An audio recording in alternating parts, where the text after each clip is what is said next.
That's it. Right in front of me.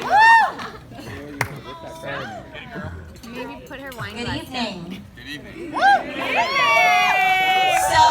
when I was asked to do the speech a year and a half ago, I was instructed that I better make everyone laugh and cry. So I really hope you guys all do the part in making the bride happy. It's what she wants. Hi everyone, I'm Tiffany. Hi. Malia and I have been friends since we were 14 back at Iolani High School in Honolulu, where we bonded over soccer, being only children, and mentally stimulating MTV shows like Laguna Beach and Rich Girls. Eventually, we both ended up in Los Angeles, and now here we are, mature 26-year-olds growing up in life. So, what I know to be true about Malia, I'm sure you guys all already know too. She's super cheery, she's an amazing storyteller, she dies for a good costume party, and she's full of life. But something else you may not know about Malia is that when she meets someone new, she vets them. And I'm talking anyone, coworker, Whole Foods cashier. She vets them pretty intensely. She's looking out for red flags, checking if you're weird, and determining whether or not you're someone she wants to align herself with. It's so true. The good part is, obviously everyone here has passed the test. But I want to take you guys back to the main case in point, Mr. Boris Arshley here. So Malia and I met Boris and his friends back in 2014 at a pool party out in Palm Springs. And Boris clearly had an affinity for Malia that day by way of two things. One was the oddly high volume of Family Guy type jokes that he was making, or the way that he said everything was classic. And two was the way he toyed with not going to the $600 music festival he purchased tickets to that night just to hang back with us, aka Malia.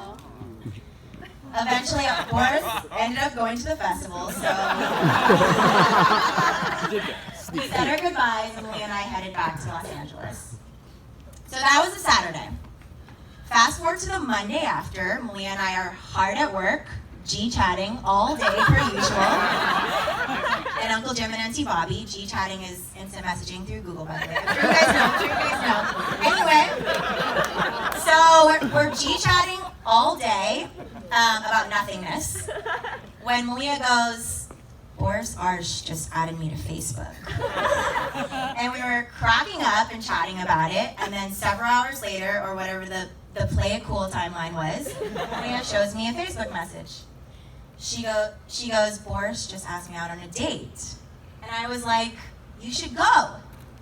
And Malia's response to me was, you want me to go on a date with a guy they call Bobo?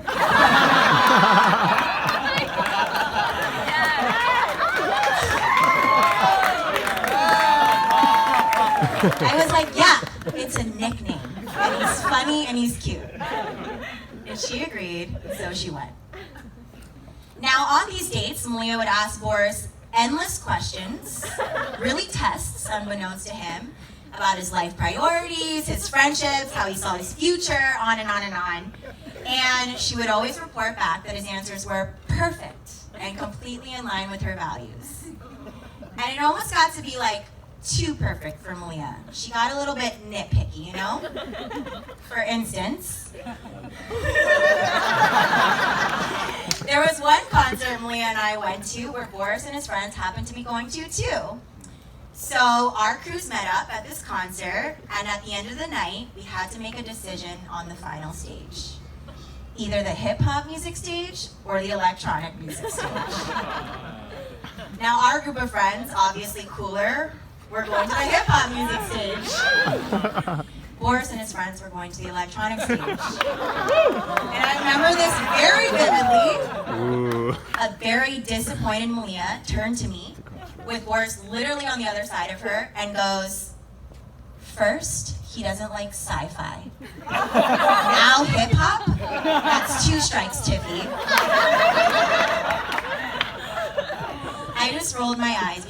I already knew that Malia was falling for Boris.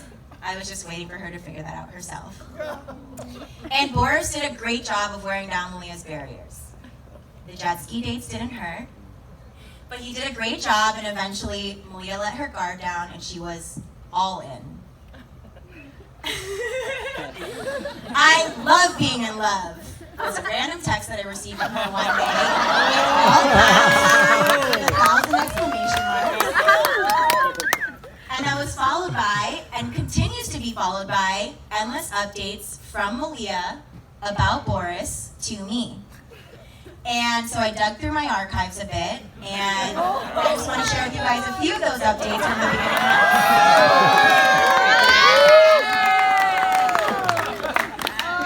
So Boris doesn't know how to use a can opener.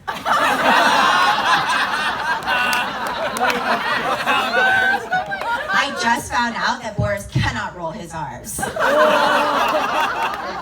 Boris is trying to say that we need to see San Andreas first before Entourage.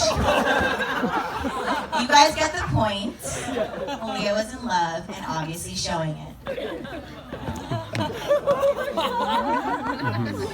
So Boris, way to hold strong during the trial period. You made all the right moves, knowing to be patient for this extremely special human right here. And Malia, I'll say that there's no way I'd rather have you than with your heart on your sleeve. The whole room lights up when you're happy, and seeing you in love is one. Thank you for updating me on everything, Boris, even though I'm sure he probably doesn't love that. But thank you because I know what that means to you. I'll be here for all of the updates as you guys start your life as a married couple together.